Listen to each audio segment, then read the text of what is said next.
Bonjour et bienvenue à l'Institut des Libertés. On est ravis, enfin je suis ravie après mon échappée lyrique récente de revenir avec vous en ce mardi 11 février. On a le DAF qui ronfle comme si sa vie en dépendait. J'espère qu'il va se calmer parce qu'encore une fois, après on nous fait des remarques en nous disant qu'on n'entend que lui. Oui, c'est pas faux. Et aujourd'hui, on a le plaisir d'accueillir une jeune stagiaire, en la personne de Ambre, qui est une jeune stagiaire de 3e et qui vient faire son stage découverte avec nous.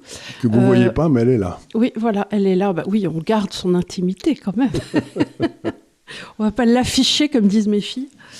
Alors, avant de commencer cette émission de questions, je voulais juste faire un petit point parce que j'ai lu hier un tweet qui m'a exaspérée, qui était sur Blast, qui est l'émission de Denis Robert, et qui disait en substance, donc il y avait Denis Robert avec un intellectuel, qui nous expliquait que les libéraux avaient été responsables de la montée du nazisme en Allemagne.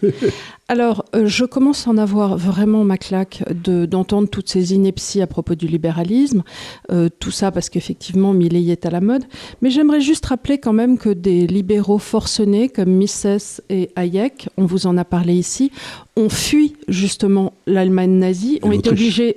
Et l'Autriche ont été obligés pour certains de partir en Australie. Ça, c'était Karl Popper. Non, mais c'est Hayek aussi, puisque avant que Mises ne le fasse venir. Non, Hayek, il était parti à Londres, de là, il était parti à Chicago. À Chicago, voilà. Mais enfin bon, bref. Et von Mises, il est parti directement aux États-Unis, je crois. Alors, qui était parti à Christchurch ?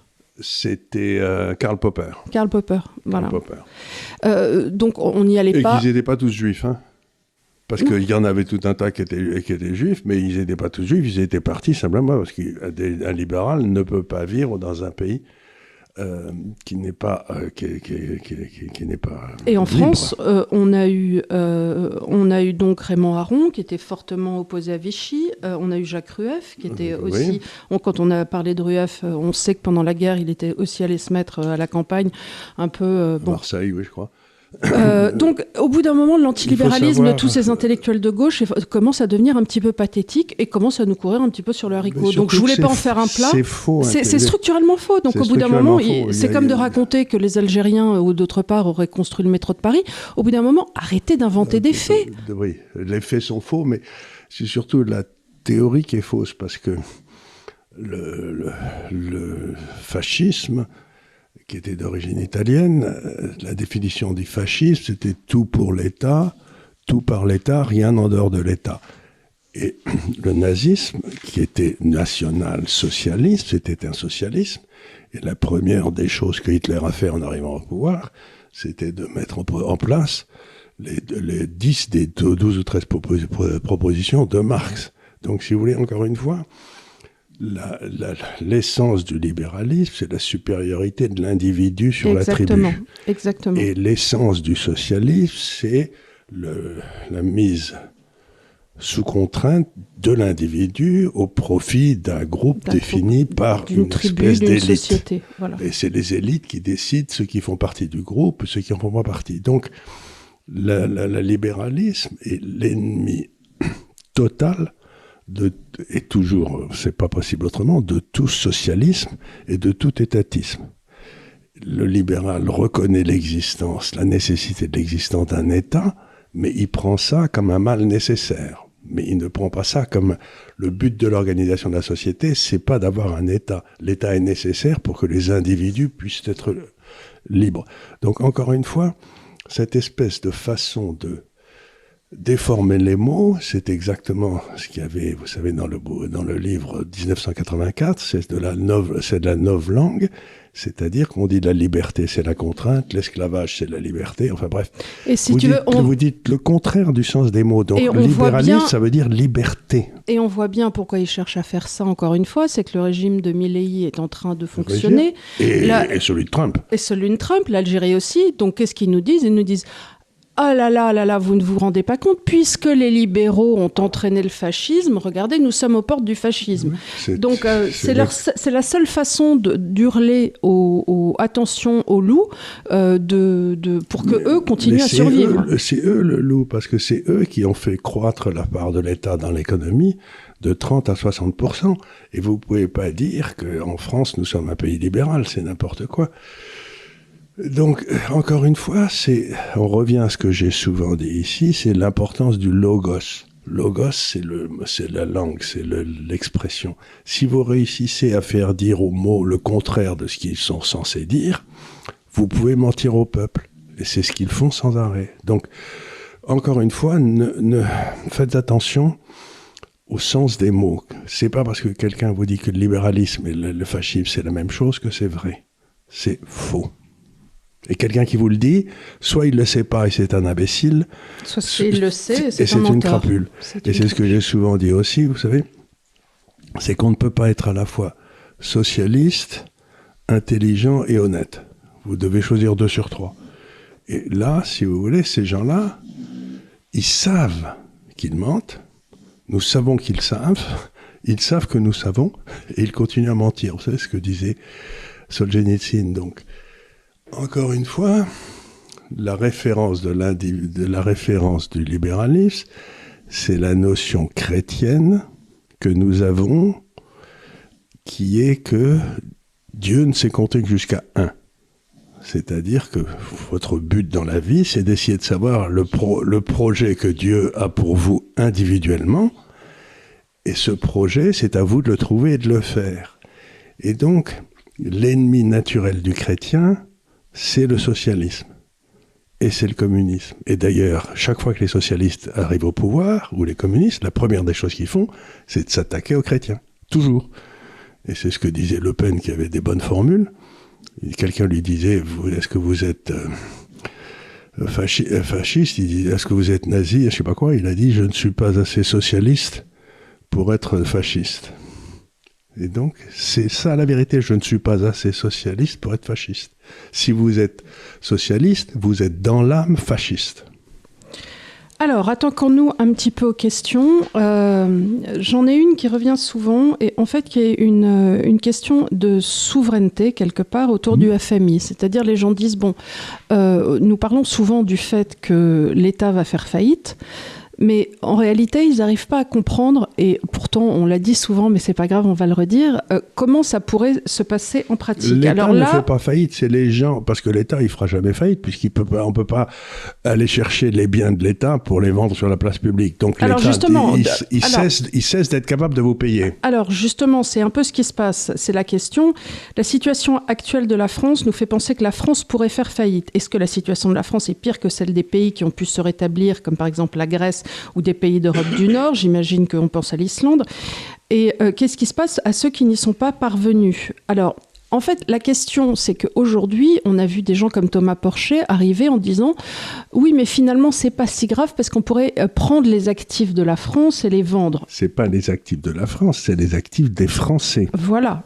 Les actifs des Français. Si vous voulez, tous ces gens de gauche, encore pour revenir à la même chose, ils n'ont aucun respect pour le droit de propriété. Et le droit de propriété, c'est ce qui permet philosophiquement à chaque citoyen de résister contre son propre État. C'est-à-dire, si vous avez des actifs à vous, que l'État ne peut pas piquer, à ce moment-là, vous pouvez vous défendre contre l'État.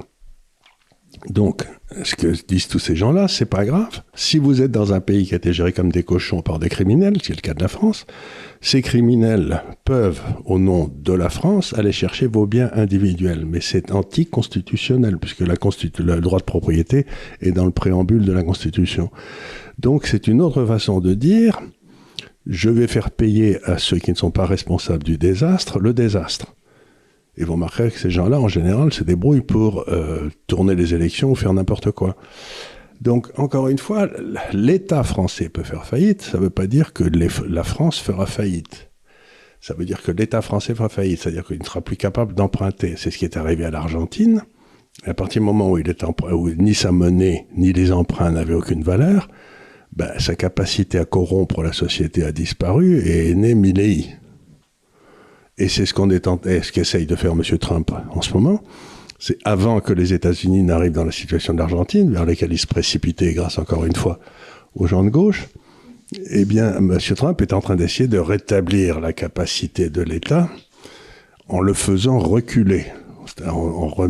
Et on se rend compte à ce moment-là que toute une série de subventions qui étaient à l'origine des déficits étaient en fait payées aux grands dirigeants de gauche. Mm-hmm. Je viens d'apprendre avec stupéfaction que la fille d'Hillary Clinton et de Bill Clinton a touché 80 millions de dollars de subventions au nom de l'aide à Haïti. Mais d'abord, il n'a jamais foutu les pieds. Et ensuite, 80 millions de dollars, c'est qui aurait dû revenir aux Haïtiens et qui n'avait rien à faire dans une... C'est vraiment House of Cards, dans ce feuilleton. Pareil, quelqu'un près du pouvoir avait des subventions qui arrivaient de l'État pour soi-disant purifier l'eau des pays pareils. Et c'est pareil, tout va en... Et donc, on se rend compte... Ce que j'aimerais savoir aujourd'hui, c'est qu'on se rend compte que ce USAID a subventionné la presse dans tous les pays du monde pour défendre les thèses woke, en particulier, depuis des années. Ce que j'aimerais savoir, c'est le plus rapidement possible, c'est quels sont les journaux ou les organes de presse en France qui ont touché des subventions de aide. Je sais que, par exemple, Le Monde a touché 5 millions de dollars, je crois, de Bill Gates. Mais je suis bien certain qu'il y a toute une série de titres en France qui ont dû toucher ça. Et je demande à la presse française, avec laquelle je n'ai aucun contact, non pas de mon fait d'ailleurs, mais parce qu'ils ne me demandent jamais rien, mais de chercher avec soin dans la comptabilité de ces journaux. Est-ce que Libération a reçu de l'argent? Est-ce que Le Monde a reçu de l'argent? Vois, c'est très drôle parce que ça illustre encore une fois ce fait que je pense souvent intimement à propos des personnes. C'est que très souvent, les gens ont tendance dans la vie à te reprocher ce qu'eux-mêmes font. Du style, un mari jaloux va te dire « tu m'as trompé parce que lui est allé voir ailleurs ». Et les gens, très souvent, avaient à cœur de nous dire « vous, les gaves, vous êtes financés par les Américains et vous êtes voire financés par l'Atlas Foundation ». Alors, l'Atlas Foundation que l'on connaît, avec qui on a eu des relations amicales, n'ont absolument jamais donné un centime. D'ailleurs, je ne crois pas qu'ils donnent jamais d'argent. Ça n'est jamais que des liens d'amitié, comme quand on peut aller à une conférence ou ainsi de suite. Ou on peut t'inviter à une conférence, ce qui m'arrive. Voilà. Et en tous les cas, ils n'ont jamais, nulle part... à mon grand regret. À notre grand regret, non, mais je ne crois pas qu'ils donnent d'argent ou qu'ils financent des projets. Parce que là, c'était inondé sans arrêt. Voilà. Et pourtant, les gens... 6 000 journalistes ont reçu du pognon de la USAID. 6 000 journalistes, donc j'imagine un grand nombre aux États-Unis. Mais j'aimerais avoir le nom de tous ces journalistes. Mais bien parce sûr. Que ça veut dire que tout ce qu'ils ont raconté, c'était sur ordre. C'est-à-dire que vous avez 6 000 journalistes aujourd'hui dont vous savez, j'aimerais savoir si... J'ai pas tellement besoin d'avoir... la BBC avait reçu du fric. Ouais. Je me demande si France Inter a reçu du fric. Eh ben, je pense que oui. Parce que c'est pareil que la BBC, c'est les mêmes... Sauf que la BBC, c'est beaucoup plus crédible, parce qu'on se dit, c'est des Anglais. Donc que des journalistes français de bas étage se fassent acheter, ça ne me gêne pas. Il y en avait plein pendant la guerre... qui se sont fait acheter, je vois pas pourquoi ceux d'aujourd'hui se referaient pas acheter, mais la BBC quand même c'était autre chose quoi. Et la presse locale aussi qui adore. La presse locale, la presse locale, elle faisait plutôt c'est plutôt la presse nationale, c'est les gars qui. Je voudrais savoir si France Inter, dans ces grands trucs, vous savez où il y a tous ces gens qui parlent beaucoup, est-ce qu'ils ont été achetés, est-ce qu'ils ont touché du pognon? Et si oui, comment est-ce possible qu'une organisation détenue par l'État français accepte des subventions d'une organisation américaine dont le but est de faire progresser les idées des États-Unis en dehors de France? Oui, là aussi, c'est que si on a reçu de l'argent, s'il y a des organismes qui sont subventionnés par l'État français, comme toute la presse, ont en plus reçu de l'argent de USAID, eh bien, ça nécessite que ces gens-là soient mis, qu'il y ait une enquête et qu'on les mette en prison, parce que c'est de la corruption. Active, de la corruption active. Alors, Chris, Carpe Diem, te demande bonjour, le portefeuille UDL a de très bonnes performances. Ah bah tant mieux. Effectivement. Pour ceux qui ne savent pas, nous avons créé, en dehors de l'Institut des Libertés, une plateforme qui s'appelle l'Université de l'Épargne, qui vous permet directement de gérer votre épargne et où nous recommandons un portefeuille. Le portefeuille... On suggère. Donc on le suggère, oui, bien sûr. On le suggère. Et donc il te demande si c'est toujours le moment pour continuer à investir dans les 4 actifs afin de protéger encore plus ton épargne, ou si tu penses qu'il faut faire évoluer... Pour l'instant, il n'y a pas beaucoup de changements. Malgré ton dernier papier sur les 4 cadrans, les 4 cadrans, tout ça, oui, il y a des choses qui se passent, mais ce qu'on essaye de faire dans ce portefeuille, c'est de vous donner une espèce de Jeep. On fait bouger, qui a 4 roues, allez. Et c'est simplement si une des 4 roues commence à être un peu crevée, qu'on va changer le pneu, tu vois ce que je veux dire. On n'est pas des forcenés du trading, quoi. Donc, par exemple, je trouve que l'or aujourd'hui, il a fait... Il est haut quand même, hein. Il est beaucoup monté. Ouais, du coup, il est haut. Du coup, il est haut. Et je trouve que l'yen traîne un peu. Donc, oui, mais hier, tu me disais qu'il commence à monter. Donc, pour l'instant, si on regarde les 4...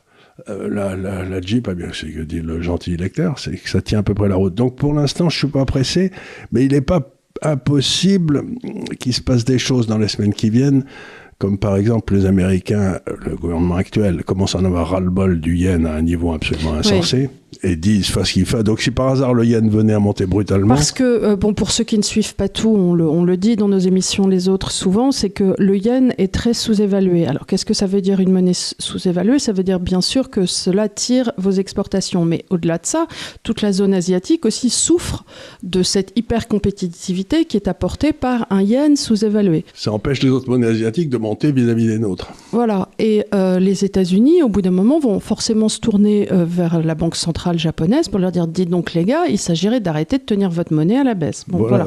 Ça fait quand même plus de 2 ans là. Ça fait 3 ans que la monnaie est grotesque. Nous on l'a recommandé il y a 6 mois quand elle atteint des niveaux imbéciles. Grosso modo, elle était à peu près à 170 yens par euro. Maintenant on se rapproche de 152, 153, donc c'est déjà monté un petit peu. Mais le niveau d'équilibre c'est à peu près 130. Donc si vous faites de 150 ou c'est aujourd'hui à 130, ça vous fait 20 sur 150. Bon, il y a un petit... Surtout, c'est un placement. C'est ce que Charles calcule, ça s'appelle la parité des pouvoirs d'achat. Oui, c'est-à-dire combien vaut un McDonald's à Tokyo, combien vaut un Big Mac, et combien vaut un McDonald's à Paris. Bon, le Big Mac à Tokyo, il est là quasiment moitié moins cher que le Big Mac à Paris. Donc ça veut dire que la monnaie est sous-évaluée d'autant. Quasiment de 30 à 40%. Donc logiquement, ça devrait monter. Et ça commence à monter, donc. Alors, tu as The Unknown qui te pose une question sur les produits structurés. Alors pareil, tu en as déjà parlé, mais j'aimerais qu'on en reparle parce que c'est une question qui revient souvent. Et il te dit, en tant que particulier, qu'est-ce que vous... Voilà. Surtout pas, vous touchez pas aux produits structurés. Parce que qu'est-ce que c'est que les produits structurés ? C'est-à-dire qu'ils vous disent, on va vous vendre un truc qui va vous garantir du 6 ou 7% sur 7 ans. C'est-à-dire que votre capital est bloqué pour 7 ans. La beauté du portefeuille de l'Université de l'Épargne, c'est que vous pouvez le liquider dans la journée. Voilà. Il est complètement liquide à tout moment. Il est robuste, mais en même temps souple. C'est vraiment une Jeep avec des portes ouvertes. Hop, vous pouvez en sortir, hop, vous pouvez en rentrer. Et c'est une Lada, quoi, le truc incassable, exactement. Tandis que les produits structurés, ils disent, vous nous confiez votre pognon pendant 7 ans, et vous le retrouverez dans 7 ans et vous aurez gagné 7%. Sauf si, je ne sais pas, Microsoft venait à baisser de 50%, à ce moment-là, on ne vous garantit pas les 7%, mais on vous garantit le capital. Vous n'aurez rien gagné pendant 7 ans. Et donc, ce qu'ils font, c'est il n'y a rien d'intelligent dedans. Ils vendent des options, ils achètent des options. C'est un peu technique, des options d'achat et des options de vente. Et ces options, ce sont des machins, ils vont vous vendre quelque chose qui leur coûte 2, ils vont vous le vendre à 10. Et ils vont se faire 8 de marge. Et ça vous protège contre rien du tout. Et si vous étiez un petit peu compétent, ce qui est pas vraiment mon cas, mais dans tous ces produits d'options, vous pourriez le faire vous-même, si vous aviez accès au marché, etc. Donc ça veut dire ils utilisent votre ignorance sur le marché des options pour se faire une marge de 7 ou 8%. Et ensuite, ce qu'ils vont faire, c'est qu'ils vont vous dire, bon, alors vous avez investi 100 là, et aujourd'hui, ça vaut 104. Alors tu dis, très bien, ça vaut 104. Tiens, 104, à ce prix-là, j'aimerais bien que vous me le vendiez. Ah, ils disent, ah non, on ne peut pas vous le vendre. Si on le vendait à 104, ça ne marcherait pas, donc on va vous le racheter à 96. Donc ils vous disent qu'il y a un prix, mais si vous voulez le vendre à ce prix-là, vous ne pouvez pas. Donc c'est un faux prix. Donc, il est jamais bon dans la finance quand celui qui vous vend un produit calcule aussi la valeur de ce produit. Parce que normalement, ça doit être fait par un auditeur comptable ou quelque chose comme ça. Là, rien du tout, c'est lui qui calcule, et donc il vous dit, regardez, ça monte gentiment, il ne se passe rien. Et c'est un attrape-couillon. Donc surtout, si vous n'achetez jamais des produits structurés. C'est une saloperie, parce que les banques qui ne comprennent rien au marché financier essayent de vous enfler. Oui. Donc surtout, vous ne touchez pas à ça. Alors... Je viens de vous économiser plein de pognon en disant ça. Hein. Oui. Abdoul Mabrouk te demande, bonjour monsieur, madame Gave, pourquoi déconseillez-vous d'acheter de l'immobilier en France alors qu'il est au plus bas niveau ? Justement, ne faudrait-il pas investir au moment d'une crise ? Au plus bas niveau, oui, si vous achetez, je ne sais pas où, j'y connais rien, mais à Clermont-Ferrand ou à Auch. Mais si vous achetez dans le centre de Bordeaux ou à Paris... moi, je trouve que... Écoute, les prix sont insensés. On passe devant des agences immobilières parce que je ne sais pas vous, mais nous, en centre-ville, tous les magasins, c'est-à-dire une confiserie, un teinturier, tout est remplacé désormais par des agences immobilières. Je suis entourée d'agences immobilières, à croire qu'il n'y a plus d'autres commerces dans la vie que des agences immobilières. Ils font des telles marges parce que s'ils te prennent 4 ou 5% pour vendre ton appartement ou pour l'acheter... il suffit qu'ils en vendent un ou deux par an. Alors, ils ont des locaux florissants avec des superbes grandes photocouleurs qui tournent. Voilà. Et alors, attends, on voit des appartements, nous, en centre de Paris, là, 150 mètres carrés, 3,4 millions, enfin des trucs, tu te dis, mais c'est... Donc, si vous voulez l'immobilier... Je fais une différence assez essentielle, moi, quand on me pose cette question, entre l'immobilier dans lequel vous allez vivre et l'immobilier dans lequel que vous allez louer pour en faire un rendement. Si vous avez le capital et que vous le êtes dans une maison pour assurer un toit à vos enfants ou à votre famille, tout à fait d'accord. Mais si c'est pour louer, non. Parce que ce qui va se passer, c'est que si la France a des difficultés, ils vont bloquer les loyers, ils vont piquer votre pognon, ils vont vous taxer à 100%. Non seulement ça, mais aujourd'hui, on le sait, les propriétaires ne sont pas protégés par la loi. Vous avez tout. Encore une fois, le droit de propriété n'existe pas. Le droit de propriété n'existe pas. Nous avons dangereusement des incompétents à l'Assemblée nationale, ce qui fait que Ça va pas s'améliorer.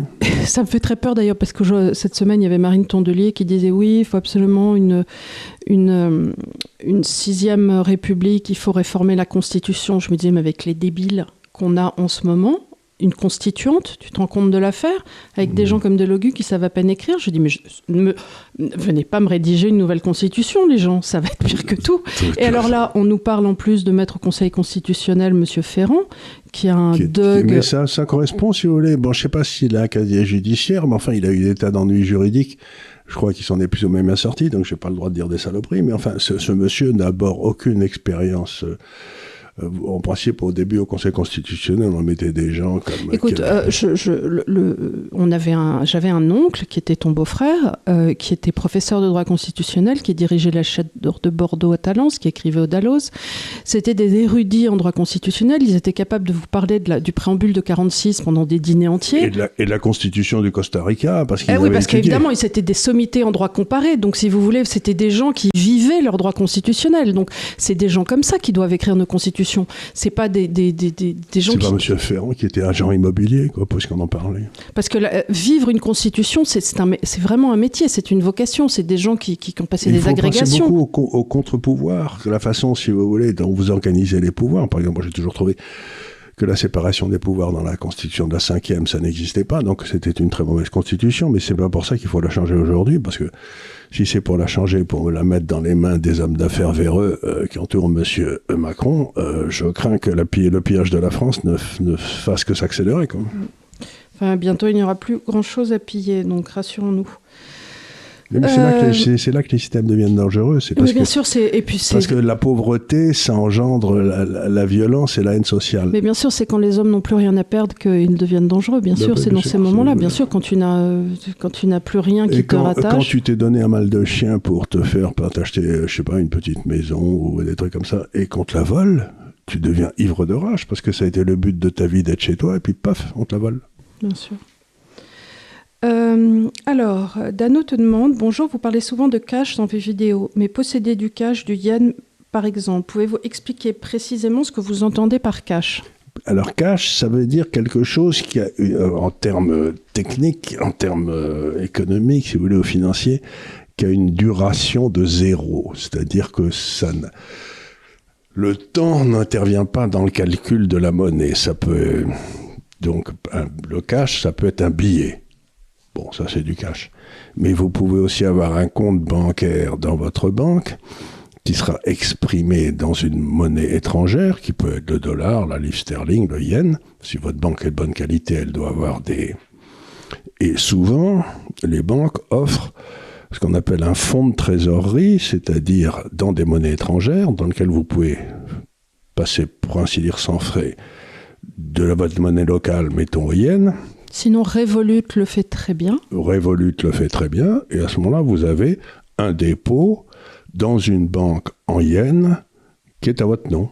Donc, c'est comme si vous aviez un paquet de billets dans votre placard, sauf que vendre du yen à Paris, c'est pas, je sais pas, vous n'en vendrez pas facilement, tandis que là, c'est transformable. Et quelqu'un comme Revolut, vous avez votre cash en yens et vous pouvez à la limite acheter du pain à Paris avec la carte de crédit, et à ce moment-là, ils tireront sur la côte, sur le truc à yens, et ça se fera automatiquement. Donc, il faut savoir que les monnaies aujourd'hui n'ont aucune existence objective. Il y a encore les billets, mais on parle de les supprimer. Vous savez, c'est...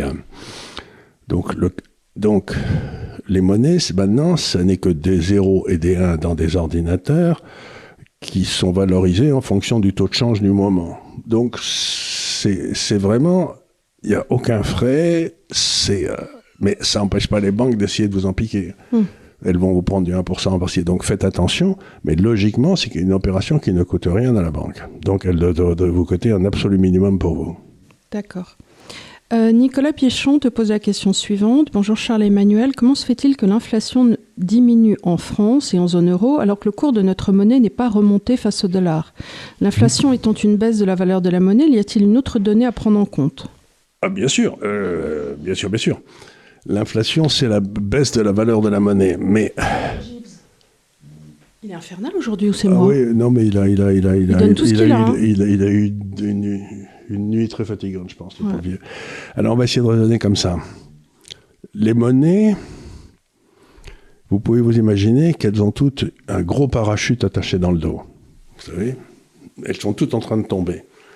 Mais alors, vous avez une monnaie de très très bonne qualité comme le franc suisse, qui a un très gros parachute. Il baisse aussi, hein. Et puis vous avez une monnaie comme l'euro en ce moment qui a un très mauvais parachute. Donc si vous êtes dans l'euro et que vous tombez avec le franc suisse, comme vous tomberez beaucoup plus vite, vous aurez l'impression que le franc suisse monte. Oui. Mais il ne monte pas du tout. Il baisse moins vite. Tu vois ce que je veux dire ? Et si vous voulez comprendre si une monnaie baisse, si toutes les monnaies baissent ou pas, vous les mesurez contre l'or. Parce que les gens me demandent, l'or est cher aujourd'hui. Je leur dis, oui, il est cher. Mais 1 gramme d'or, ça vaut toujours 1 gramme d'or. Donc ça veut dire, si l'or est cher, ça veut dire que lui qui bouge pas, toutes les monnaies ont baissé vis-à-vis de lui, quoi. Donc, faites bien attention. Les monnaies, c'est pas quelque chose qui vaut en elle-même. Une monnaie, ça vaut rien. Je veux dire, ça n'a pas de valeur. Ça a un prix que détermine le gouvernement ou que déterminent des marchés, mais ça n'a pas de valeur. Faire un billet de banque ou transférer de l'argent dans un ordinateur, ça coûte rien. Et donc une monnaie, c'est quelque chose de complètement... c'est une convention dans la tête. Tu penses que ça a de la valeur parce que tout le monde pense que ça a de la valeur. Mais en fait, ça a un prix. Et donc, la seule chose qui est à la fois de la valeur et un prix, c'est l'or. Et donc, tu dois mesurer la monnaie. Quand ce monsieur me dit que... on a eu de l'inflation alors que la monnaie a baissé vis-à-vis alors que le dollar est monté. Ben oui, mais il y avait un peu moins d'inflation aux États-Unis qu'en France. Mais il ne faut pas croire aussi les mesures d'inflation telles qu'elles sont mesurées par les indices des prix de détail, parce que ce n'est pas ça qui compte. Ce qui compte, c'est que grâce à Trump, de plus en plus, une part de plus importante de l'argent qu'ont gagné les Américains va leur rester. Nous, je sais, que je n'aurais qu'à regarder le dernier budget, qu'une part de moins en moins importante de ce qu'on a gagné va nous rester. Donc c'est une forme d'inflation, c'est-à-dire que mon pouvoir d'achat baisse en France. L'argent que j'ai disponible, après toutes les saloperies que je dois payer, va me permettre d'acheter de moins en moins de choses, ce qui est une forme d'inflation. Tu as vu hier qu'Anne Hidalgo augmente les frais de mutation à Paris de 5%. Ben oui, c'est-à-dire qu'encore une fois, l'immobilier va en prendre plein la tête, quoi. Ça bloque les mouvements de l'immobilier. Donc on arrive toujours à la même chose, c'est que ce que vous devez mesurer, c'est dans le fond, si vous avez 100, que l'État vous en prend 60, ben les 40 qui viennent, et puis si vous passez maintenant à l'État qui vous en prend 110, vous avez plus 40, mais vous avez plus que 30, ben avec ces 30, vous pouvez acheter beaucoup moins. Et ben oui, ça veut dire que vous êtes appauvri, c'est-à-dire que dans le fond, le coût de l'État est monté, ce qui est une forme d'inflation. Il n'y a pas que l'inflation par les prix, il y a aussi l'inflation par l'État. Alors, tu as le gauchophobe qui est sur Twitter. Oui, c'est son nom, le gauchophobe? Non, c'est son hashtag Twitter. Ah ben, c'est très bien, le gauchophobe, j'aime beaucoup. Je regarde de temps en temps, il me fait rire. Bonjour Charles-Emmanuel. Depuis votre réflexion clairvoyante sur la possible émergence du dollar hongkongais comme monnaie de réserve concurrente au dollar américain, avez-vous repéré des signaux allant dans votre sens? Quelle est la procédure pour acquérir du Hong Kong dollar? Est-ce trop tôt? Non, vous pouvez acquérir du Hong Kong dollar, mais c'est beaucoup moins cher, à mon avis, d'acheter des actions chinoises. Parce que si le Hong Kong dollar, si il y a une création de crédit à partir du Hong Kong dollar qui se fera à partir de Hong Kong, ceux qui vont gagner sur cette création de crédit, c'est les sociétés chinoises. Donc plutôt d'acheter du dollar de Hong Kong qui ne va pas bouger contre le dollar américain parce qu'il est fixe, il vaut peut-être mieux acheter des actions de BYD, quoi, j'en sais rien, ou de Tencent ou d'Alibaba, quoi. Moi, ça me paraît plus rusé, quoi, voilà. Alors, tu as Immortel qui te demande, est-ce que la Chine a les moyens, les BRICS, de baser une monnaie en concurrence, de baser une monnaie sur l'or en concurrence de l'US dollar qui va mal? C'est une question intéressante parce que quelque part, c'est déjà le cas. Je m'explique, c'est que quand vous avez, mettons que vous ayez trop de monnaie chinoise, trop de ce qu'on appelle le yuan, ce qui veut dire monnaie en chinois, ou le renminbi, ce qui est le nom de la monnaie chinoise, donc je vais l'appeler le renminbi. Donc, si vous avez, mettons que vous voyez un gros exportateur de pétrole, que vous ayez trop de renminbi. Et la question, c'est, la Chine vous interdit d'acheter, d'une certaine façon, d'acheter, par exemple, des sociétés en Chine. Donc, on dit le compte capital de la Chine est fermé. Mm-hmm. Tu peux pas vraiment, c'est-à-dire que tu peux les acheter, mais ensuite tu peux pas ressortir, enfin, t'es bloqué, quoi. Mais par contre, si tu as trop de renminbi, tu peux les vendre sur le marché d'échange et à un certain moment, la Banque centrale va te dire « Est-ce que vous voulez que je vous donne de l'or à la place ?» Donc déjà, la Chine permet une certaine conversion de sa monnaie vers la Chine. Mais surtout, ce qui est intéressant, c'est que maintenant en Chine, il y a le deuxième ou troisième marché au monde futur sur le pétrole, à Shanghai. Et ce qui se passe, c'est que là, les transactions se font en renminbi, mais là aussi, si tu as trop de renminbi après des transactions sur le marché futur à Shanghai, tu peux solder les comptes en or. C'est-à-dire qu'ils ont déjà fait une espèce de conversion du renminbi en or par l'intermédiaire du pétrole. Donc on voit très bien la direction dans laquelle ils veulent aller. C'est-à-dire que le renminbi, quelque part, il doit être considéré par tout le monde, comme on dit en anglais, as good as gold, aussi bon que l'or. Et donc, et je vois, par exemple, depuis 2013, ça fait donc 12 ans, les obligations chinoises, donc on a beaucoup parlé ici, on fait à peu près aussi bien que l'or. Tu vois, tu me disais que l'or était beaucoup monté. Depuis 12 ans, les obligations chinoises ont fait aussi bien que l'or. Donc, c'est intéressant parce que ça veut dire qu'ils sont... Il y a une espèce dans le fond, la monnaie chinoise a son cours de change qui est fixé beaucoup plus par rapport à l'or que par rapport au dollar, tu vois. C'est-à-dire qu'on voit bien la dérive. Et donc, ils se dirigent de plus en plus vers ça. Et il faut savoir que le premier producteur d'or au monde, c'est la Chine, et que la plus grosse réserve de change en or du monde, c'est la Chine. Donc, oui, ils sont en train de dire... Écoutez, vous pouvez avoir de l'or, Ou vous pouvez avoir des renminbi, c'est pareil. C'est pareil. Enfin, c'est leur but. À partir du moment où tu dis ça, et où les marchés sont convaincus que c'est vrai, c'est vrai, plus personne veut de l'or, tout le monde veut des renminbi. Oui. C'est quand même plus facile. Pour ceux qui ne savent pas, le renminbi et le yuan, c'est pareil. On dit les deux alternativement. Le renminbi est plutôt la façon écrite, lettrée de le dire, et le yuan vraiment pour le trade. Le yuan, ça veut dire monnaie. Voilà, c'est... Donc pour les Chinois, la monnaie, c'est le yuan. Voilà, mais donc les lettrés utilisent le renminbi quand ils parlent du yuan. C'est pareil. Il y a une question à propos de l'Amérique latine, j'en ai deux en vérité. Donc tu as Seb qui te demande « Bonjour, les pays d'Europe n'auraient-ils pas intérêt à se tourner vers l'Amérique latine pour se fournir en matières premières et énergie après avoir détérioré leurs liens avec la Russie ?» Oui, comme alternative, quelque part. Même si les États-Unis essaient de nous fourguer leur gaz dégueulasse. Oui, mais le problème, c'est que en Amérique latine, il y a énormément de matières premières, du cuivre, du blé, de la bouffe, de la viande, etc. Mais il y en a un ou deux pays qui sont à peu près indépendants énergétiquement, la Bolivie, je crois, peut-être le Pérou, le Brésil n'est pas loin d'être... Mais ils ne sont pas très gros exportateurs d'énergie. C'est pas leur principale exportation. Mais est-ce que tu ne crois pas, là, avec ce qui se passe en Argentine... Depuis la disparition du Venezuela. Parce que le Venezuela, c'est les réserves de pétrole les plus importantes au monde. Mais ils sont tellement crétins, puisqu'ils ont reçu les conseils de M. Mélenchon, qu'ils ne réussissent pas à produire du pétrole, alors que vous faites un trou, il y a du pétrole. Et moi, j'ai connu le Venezuela et j'y suis allée à une époque où, effectivement, c'était florissant. Ils prenaient des jets pour aller à Miami faire du shopping. Et il y avait évidemment toujours une misère latente, mais je pense que ça allait quand même... Ça ne s'est pas amélioré.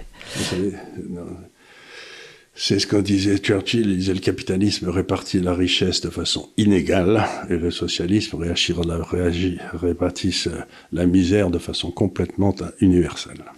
J'avais 21 ans quand je suis allée au Venezuela et c'est la première fois de ma vie où j'étais chez des amis et je sors en me disant je vais faire un petit tour. Il me dit non mais on n'est pas dans des pays où on va faire un petit tour. On reste. Non, tu restes à un endroit, on t'amène à un autre endroit en voiture et on vient te rechercher. Il n'y a pas de... Moi, j'ai l'habitude de... je vais à la pharmacie, je vais faire un petit tour. Non, on ne fait pas des petits tours par ici. Non. Personne ne fait des petits tours. Oui. Et on était dans une hacienda, ils sortaient avec une voiture devant, une voiture au milieu, une voiture derrière, des fusils à pompe et...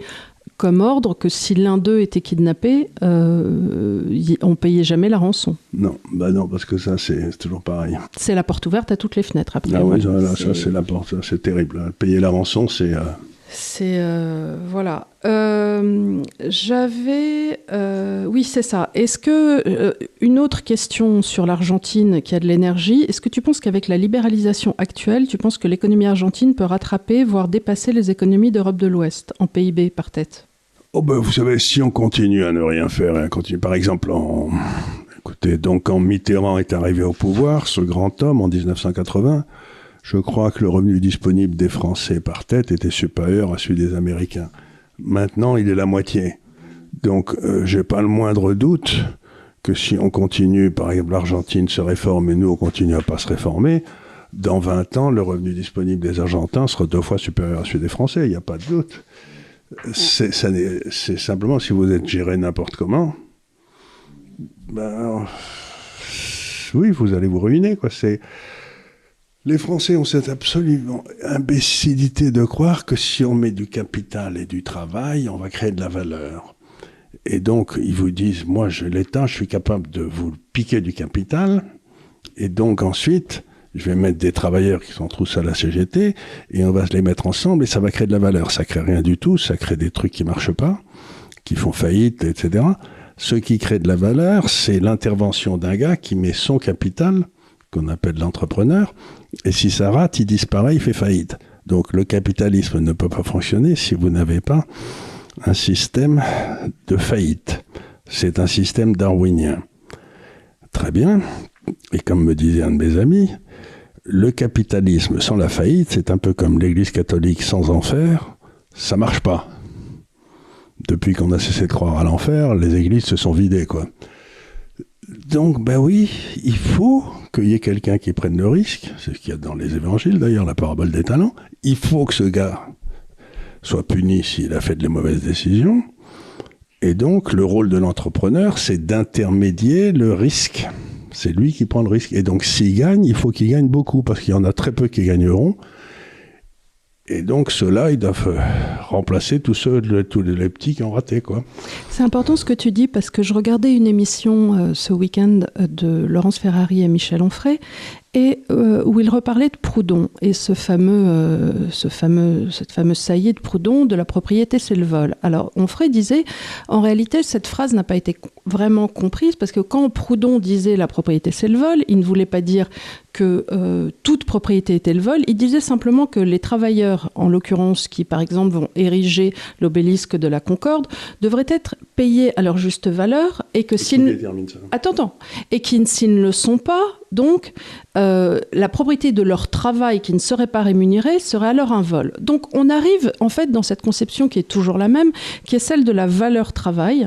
Oui. Et l'économiste français en général va partir d'un postulat subjectif qui est que il y aurait une valeur travail à un instant T. C'est le drame de l'Église catholique. Et à côté de ça, si vous voulez, très souvent, c'est ce qu'on fait on vous explique au travers d'un pot-au-feu. On vous dit, quand vous prenez les éléments d'un pot-au-feu, vous avez par exemple les carottes. Bon, les carottes, on va avoir besoin à un instant T de la valeur travail pour les faire, et vous allez avoir besoin aussi de la valeur capitale, puisque vous avez un tracteur.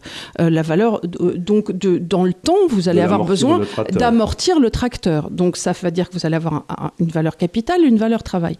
Mais à la fin de la journée, il faut encore que quelqu'un ait envie de les acheter, vos carottes, parce que si vous n'avez pas de marché de votre pot-au-feu, si personne ne veut l'acheter, ni vos carottes, ni votre pot-au-feu, vous êtes bien malin d'en avoir fait, d'avoir mis et du capital et du travail. Donc ça vaut rien. Donc ça vaut rien. Donc il y a, si vous voulez, la seule rencontre en fait de détermination d'une valeur, c'est celle du marché, et c'est à ce moment-là que va être déterminée la valeur du bien. Et le prix. Parce que le prix entre une offre et une demande va se concrétiser, et à ce moment-là, on le comprend très bien dans une vente aux enchères, quand vous avez la rencontre de ces deux volontés entre moi j'offre justement un pot-au-feu, moi j'ai envie d'acheter un pot-au-feu. Oui, et probablement la valeur du pot-au-feu à 12h30 sera plus élevée qu'à 5h du soir. Parce que les gens à 5h du soir, ils n'ont pas envie de se taper un pot-au-feu, alors qu'à 12h30, ils aimeraient bien. Donc, si vous voulez, ce prix que vous déterminez à ce moment-là, il est instantané et il n'est pas répétable. Non, il avait un coût, et d'ailleurs, et peut-être qu'à 13h30, il vaudra un peu plus cher, parce que là, il va arriver quelqu'un qui aura vraiment pas le temps d'attendre, et qui va le plat du jour. Et qui va vraiment vouloir un pot-au-feu tout de suite, parce qu'il a 10 minutes pour bouffer. Voilà, donc là, tu peux avoir un prix qui monte d'un coup. Il faut bien comprendre que la plupart des gens s'appuient sur les prix pour dire ça a de la valeur, ce qui n'est pas faux, mais ce qu'il y a d'essentiel, c'est de comprendre que ce prix n'est pas stable. C'est-à-dire qu'il est vrai au moment où se passe la transaction, mais que le lendemain, il peut être faux. Et donc, qu'il faut partir des prix pour déterminer la valeur, et non pas de la valeur pour déterminer le prix. Ça, c'est absolument fondamental. On ne peut pas déterminer à partir du coût du travail combien vous allez vendre. Si vous faites les meilleures diligences en 1880, au moment où les trains se mettent en place, votre diligence, elle ne vaut rien du tout. Tout ça pour vous dire qu'il n'existe pas per se de valeur travail, et qu'on ne peut pas dire tous les hommes, d'ailleurs, encore une fois, dans les évangiles, l'ouvrier de la dernière heure, voilà. Mais le Christ l'avait déjà compris, il n'y a pas de valeur travail.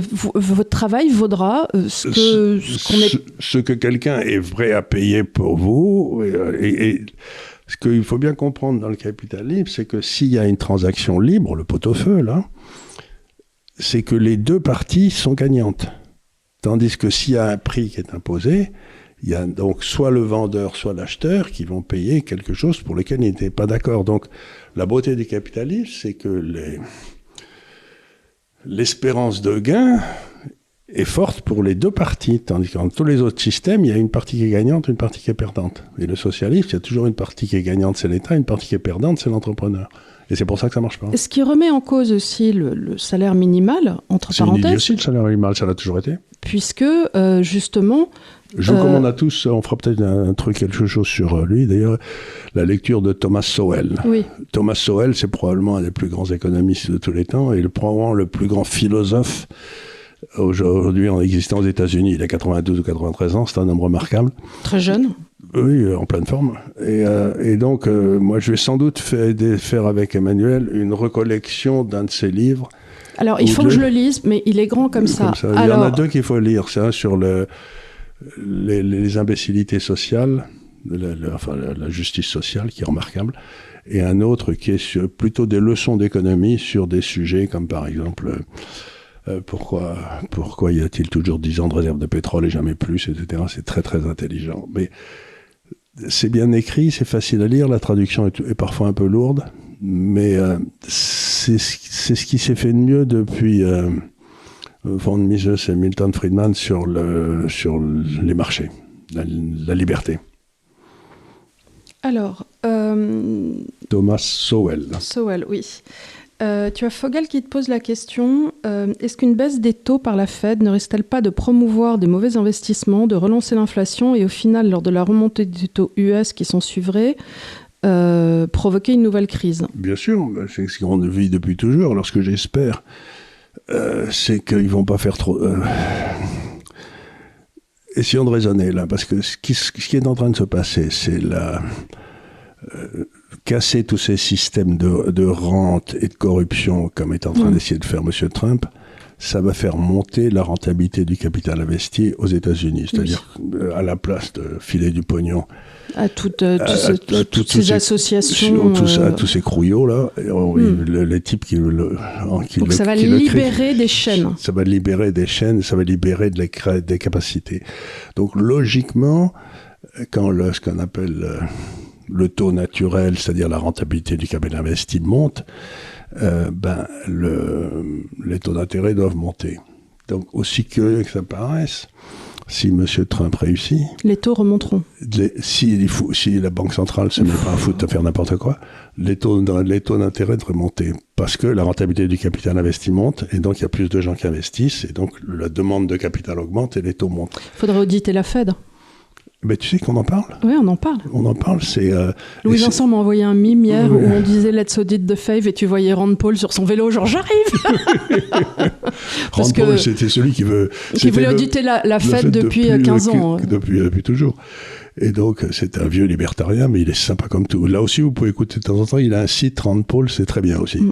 Et j'étais allé à l'époque au Cato Institute pendant l'été. C'était très bien pour suivre les formations libertariennes. Et il y avait son fils, Rand Paul. Qui est sénateur maintenant. Oui, mais qui était en lice. Et honnêtement, c'était le champion choisi un peu par les libertariens pour se présenter. Et le pauvre a eu un cancer, ce qui fait que... il était un peu diminué. Il a revu ses prétentions. Ambitions. Mais sinon, il était... Moi, on avait suivi des conférences, il était formidable. Et puis voilà, il a eu ce cancer. C'est lui c'est le grand ennemi de M. Fauci. Bon, Fauci, c'est celui qui a fait toutes les saloperies. Oui, toutes les saloperies et qu'on attend au tournant, qui a été gracié, cela dit. Mais ça va le tuer d'être gracié, parce que je ne sais pas si tu le sais, mais quand tu as été gracié à ce moment-là, tu peux être interrogé sur les saloperies que tu as fait et tu n'as plus le droit d'invoquer le 5. Le 5e amendement, je me retiens de tout could be incriminating against me. Il est obligé de dire la vérité. Et s'il refuse de le dire, il est condamnable. Et donc à ce moment-là, ce qui va se passer, c'est que M. Fauci va être obligé de dénoncer tous ses copains en crime. Ou alors, si on prouve qu'il les a pas dénoncés, à ce moment-là, lui, il est condamné. C'est-à-dire qu'il a fait une faute après... Après le pardon. Le pardon. Donc, c'est-à-dire que le pardon enlève au type la possibilité d'invoquer le 5e. Interesting. Donc, ça change tout. Ça veut dire qu'ils ont fait une boulette, là, monstrueuse. Mais je crois, tu peux aussi refuser la grâce présidentielle. Ah oui, il n'y en a aucun qui l'a fait. C'est parce qu'ils étaient tous innocents, mais il n'y en a aucun qui l'a refusé. Mais tu peux, dans l'absolu, écoutez, moi je suis un homme innocent, j'ai pas besoin de gracier. C'était la première fois, je crois, dans l'histoire des États-Unis, qu'on donnait des grâces à des gars au cas où ils auraient été poursuivis. Ils n'étaient pas poursuivis. Mais c'est des grâces préemptives. C'est des grâces préemptives sur des gars qui crient leur nom. Parfaitement innocents. Parfaitement innocents. Libérer cet innocent. Oui, on avait ramassé les suspects habituels, comme dans Casablanca. Comme d'habitude, tu as Aurélien qui te demande ce que tu penses de la chute de l'Europe et où tu partirais si tu devais partir. Alors, maintenant, la réponse devient beaucoup plus facile. Vous pouvez aller faire un tour au Texas. Ça me paraît l'endroit où tout va se passer maintenant dans les années qui viennent, pour des tas de raisons. Dès que M. Trudeau aura dégagé pour être remplacé par M. Poilievre, je crois. Oui. Ou Poilièvre. Poilièvre, C'est un bon nom français, ça d'ailleurs. Il est très sympathique, monsieur Poilièvre. On le connaît un peu. Malheureusement, notre Québécois préféré, Mathieu Bock-Côté, ne l'aime pas. C'est pas son préféré parce qu'il préfère les indépendantistes québécois. Mais alors que Poilièvre est un conservateur tradit. Le problème de Mathieu, c'est que lui, il est québécois. Il n'est pas canadien. Tandis que là, on parle du gars qui va gouverner le Canada. Alors la question, qui est une autre question, est-ce qu'il faudrait que le Québec sorte du Canada ? Il demande que ça, la Gaspésie libre. mais je ne sais pas si Mathieu serait heureux si le Québec sortait du Canada pour aller se coller avec les États-Unis, par exemple. Je ne sais pas si ça lui ferait plaisir. Non. Voilà, le problème, c'est que c'est difficile, tout ça. L'histoire d'autonomie et d'indépendance, c'est... Donc oui, on pourrait peut-être aller aussi au Canada, Colombie-Britannique, c'est pas mal. Et sinon, qu'est-ce qu'il y a comme autre pays ? Non, mais... Il fait froid en ce moment-là, il faisait moins 46 à Toronto. 46, oui. Non, là, peut-être, allez, pour les vrais aventuriers, l'Argentine. Ouh, il y en a qui ont essayé, ils ont eu des ennuis. Hein. Oui, non, mais l'Argentine, avec le nouveau Milei, là, c'est assez drôle. C'est vrai. Enfin, c'est quand même un style de vie assez différent oui, ça, il faut être assez balèze, oui. Ouais. Qu'est-ce que tu penses de l'impôt sur les transactions financières ? C'est une connerie. On est d'accord. Je veux dire pour une raison très simple. D'abord, il faut se rendre compte qu'un impôt fait baisser la rentabilité du capital investi. Déjà, le capital supporte des impôts monstrueux en France. Je crois que c'est le pays où le capital est le plus taxé. Donc, rajouter un impôt c'est-à-dire que ça fait baisser la rentabilité du capital investi, c'est-à-dire que ça fait monter le chômage. C'est le problème de l'État français, c'est pas qu'il manque de recettes, elles sont à un plus haut historique, les recettes, c'est qu'il dépense notre pognon comme un cochon. Donc il faut pas réguler le secteur privé, qui est déjà en train de crever de régulation, il faut s'attaquer au mammouth qu'est l'État. Donc c'est exactement vous savez, c'est qu'il y a quelques années, je me souviens, les États-Unis étaient très fâchés avec... c'était avec l'Iran, je crois. À l'époque, c'était il y a longtemps encore. Et du coup, mais ils ne voulaient pas attaquer directement l'Iran, donc ils avaient descendu un avion irakien, je crois, qui transportait des passagers. Mais tu sais, ça arrive dans les cours de récréation. Oui, c'est le principe de si tu es fâché, tape ton chien, quoi. C'est le principe. C'est le principe. Ta femme t'a énervé, tu tapes ton chien, quoi. C'est ça l'idée, voilà. Donc, taper le chien aujourd'hui, vous allez le faire crever, la pauvre bête, quoi. Donc, c'est une de ces idées imbéciles. Comme quoi le capitalisme serait responsable de la hausse du chômage. Non, alors, j'ai une question qui revient souvent aussi à propos de l'Asie, quand tu dis... investir sur le yen, ça c'est à court terme, donc la question se pose moins, quoique elle se pose par rapport au Japon, mais elle se pose aussi pour l'Asie, à propos de la natalité, c'est-à-dire il y a quand même une baisse des naissances, donc est-ce que jouer la croissance d'un pays dont les naissances sont plutôt en berne ne pose pas un problème ? Bien sûr. Mais si tu veux, ça veut dire qu'ils vont avoir un problème dans 25 ans, parce que là, ils ont quelques 20 ou 25 ans de retard sur nous. Donc, d'ici là... c'est à propos des problèmes dans... Celui qui a le vrai problème aujourd'hui, c'est l'Italie, l'Espagne, la France, l'Allemagne, dont la natalité se sont effondrées depuis longtemps. Donc, c'est maintenant que les baby-boomers partent tous à la retraite et qu'il n'y a plus personne pour les remplacer. En Chine, ça arrivera d'ici 25 ans. Donc on a encore le temps de voir. Il y a plus de baby-boomers que de naissances. Bien sûr. On n'a jamais refait les nombres de naissances des baby-boomers. Et ce qui est extraordinaire, c'est que le baby-boom a commencé en 1942. C'est-à-dire au moment où la France était au plus bas. Les Français se sont dit, les gars, on a perdu cette bataille, mais on va faire plein d'enfants, comme ça peut-être on va rendre... Oui, mais tu vois, plein de gens disent oui, mais alors on peut compter comme on est au plus bas sur un coup de pied. Mais oui, mais à l'époque, on n'avait pas la pilule et c'est plus du tout la même mentalité non c'est plus. plus la même mentalité. Moi, je me souviens, quand ma mère était à Amiens, après la guerre, elle avait 5 enfants, c'était quasiment la honte familiale, parce que il y avait plein d'enfants, il y avait plein de familles de 10, 11, 12 enfants. Quoi. Il y avait eu un effort des femmes françaises incroyable. C'était vers Amiens, il y avait des guibons. C'était la fameuse taper un buisson, il en sort un guibon. C'est ça. Des familles de 14, 18. Et moi, j'avais un copain qui s'appelait Christian Huglot, il avait 12 enfants, ils étaient 12 frères et sœurs. lui, il était plus jeune que le fils de son frère, tu vois. Florence Bonneau, la famille Vulpian, ils étaient 14. Ils étaient 14, c'est ça. Mais c'était assez courant. Oui. C'était, je crois qu'à ce moment-là, d'ailleurs, tu avais les cartes de réduction SNCF et tu avais moins 70, moins 80%. Et puis tu avais, quand il y avait des tickets de rationnement pour la bouffe, tu avais des tickets spéciaux et tout. C'était, pour les familles pour les familles nombreuses. Oui, là, il y a eu un effort aussi, la législation et celui qui a détruit la législation favorable aux familles en France, c'est Hollande, qui les a soumis à... il fallait que tu sois en dessous d'un certain revenu. C'est-à-dire qu'Hollande voulait bien que les pauvres fassent des enfants, mais surtout pas les riches. En fait, quand tu regardes les statistiques, tu vois très bien ce qui se passe. Tu as les familles de femmes du Maghreb qui vont avoir entre 3,46 3,56 enfants, donc 3,5, on va dire. Parce que on le voit quand on est dans le Sud, tu as une acceptation de mode de vie souvent par la religion aussi, qui sont tenus donc, avec un modèle de famille traditionnelle.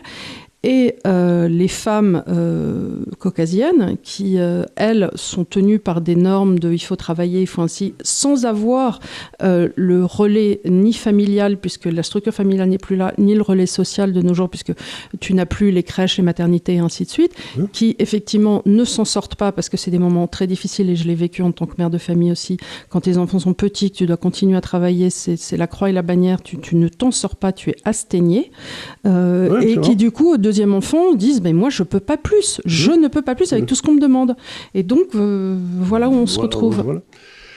Et c'est ce qui se passe. Et c'est pour ça que la natalité est en train de tomber en dessous de 1,4. Et en dessous de 1,4, statistiquement, ça devient, au fur et à mesure qu'on reste en dessous de 1,4 plus longtemps, ça devient non renversable. Et les salaires ne permettent pas aux hommes de dire à leurs femmes aujourd'hui, tu peux rester à la maison, on vivra sur un salaire. Sauf à accepter vraiment un style de vie très différent. Sauf à sortir de Paris, aller vivre quelque part. C'est ce que je te dis, accepter un mode de vie très différent. L'immobilier à Paris exige d'avoir au moins 2 salaires. C'est monstrueux. Et donc, comment tu fais si tu dois avoir 2 salaires, les enfants nos enfants, peut-être nos petits-enfants, hériteront de 4 appartements ou maisons à Paris.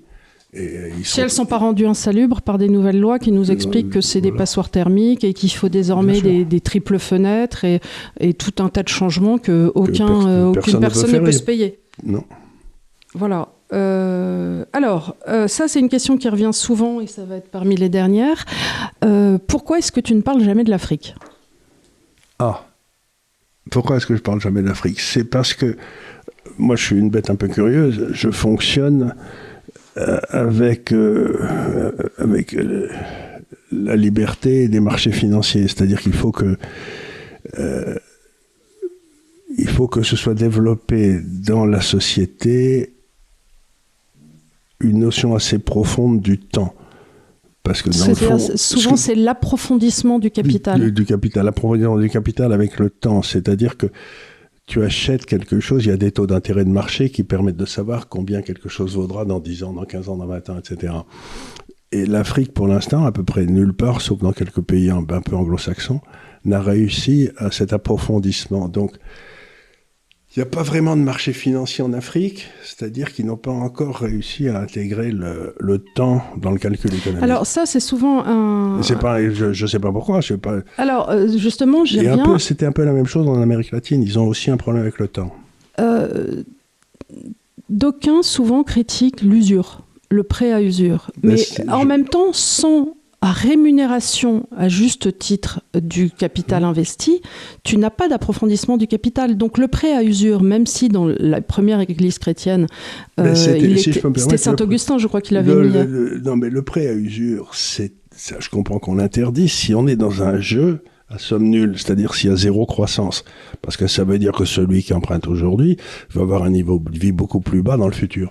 Mais si tu empruntes pour créer de la croissance, à ce moment-là, si tu ne rémunères pas celui qui t'a prêté l'argent, tu t'enrichis de façon complètement anormale. Donc, l'interdiction du prêt à intérêt, comme ils le font dans les sociétés musulmanes, ça veut dire simplement un truc, c'est-à-dire, ils pensent que la croissance n'existe pas.